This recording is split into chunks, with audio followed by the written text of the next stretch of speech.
Thank you very much. Merci beaucoup. First of all, let me just say this. We are all overwhelmed by what you have built here. Ashraf 3, what a tremendous achievement. Congratulations. Madame Rajavi, distinguished guests, ladies and gentlemen, friends.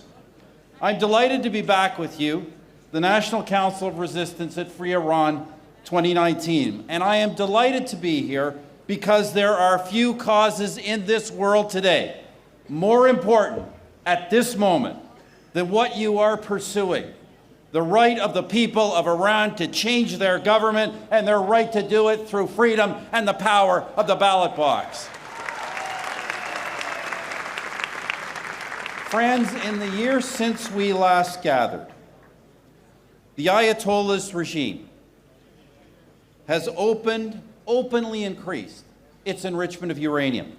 It has stepped up its support for its terrorist allies and proxies in the Middle East and around the world. And it has taken the suppression of human rights to new levels. So the need for change in Iran is greater than ever before, and the need for the work of this organization on behalf of the Iranian people is greater than ever before. The regime is now, friends, it is in the process of fomenting a new and significant regional crisis.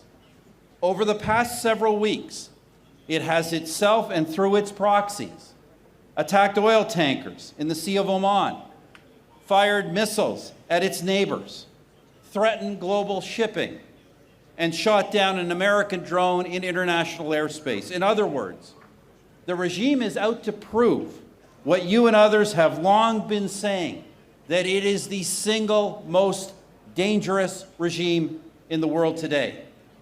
Now, friends, how should we respond to that threat? There is only one way: to respond with a firmness that recognizes the regime's nature, that recognizes without apology or equivocation its extremism, its brutality, and its hatred. Sadly and dangerously, some in the world continue to seek to camouflage this and instead try to appease the regime. They claim to want to reach out to the regime's moderates. Friends, do we really lack that kind of intelligence to believe that anyone, a senior in a regime like this, senior in a regime of extremism, of brutality, and of hatred, could ever possibly be a moderate? It is ridiculous. The right policy, the only realistic policy, is firmness and strength. Impose sanctions, boycott its oil, designate it and its institutions as terrorist organizations, and do what my government did in Canada: close down the regime's embassies around the world.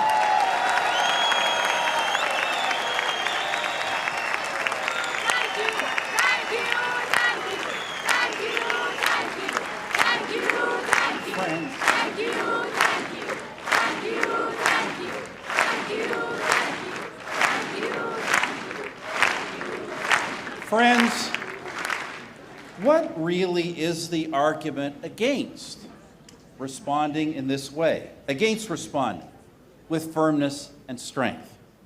It is claimed, the apologists for the Ayatollah's regime, it is because the world, they say, has a stark choice: appeasement or war. Now, friends, you know and we know that is a false choice.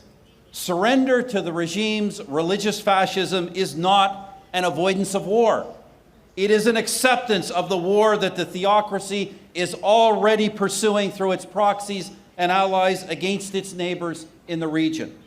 It is also an acceptance of its quest for nuclear weapons and an invitation for the regime to pursue unspeakable greater war in the future. Weakness and appeasement will not avoid a military confrontation with this regime. Instead, they invite the regime to pursue even more aggressive confrontation in the future. The solution, then, is not weakness. It is strength. It is not to soften sanctions. It is to toughen them. It is not to accept its human rights atrocities. It is to condemn them It is not to pursue appeasement. It is to push back and push back hard. Friends, the right response is not to surrender to the regime. It is to stand with the Iranian people and stand against this regime.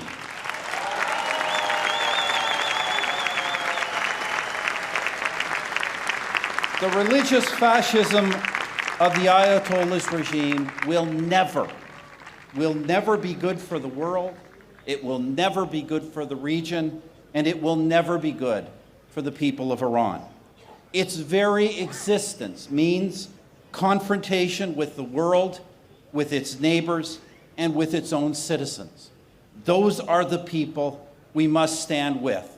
And that means standing behind the 10-point plan that Madame Rajavi and the National Council have committed to. Democracy, pluralism, the rule of law, justice, human rights, peaceful coexistence, gender equality, private property and a market economy, the separation of religion and state, and a non-nuclear Iran.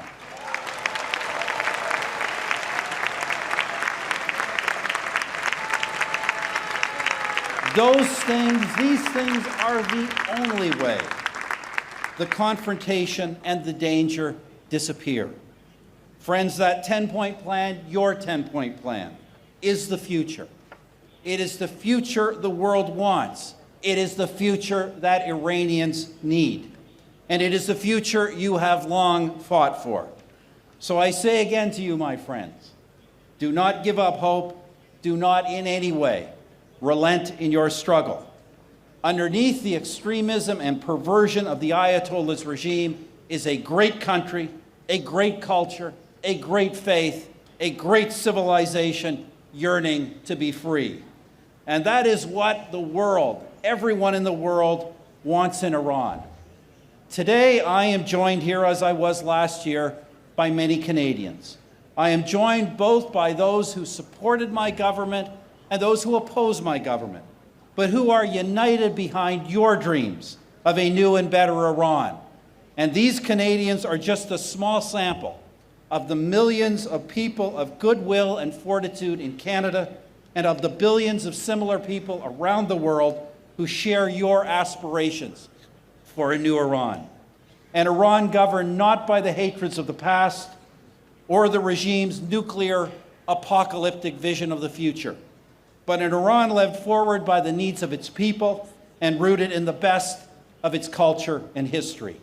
That new Iran is coming, and it will be an Iran that stands freely and proudly among the nations of the world. It will be an Iran that your efforts have inspired. So keep up the fight. Hazer, Hazer, Hazer.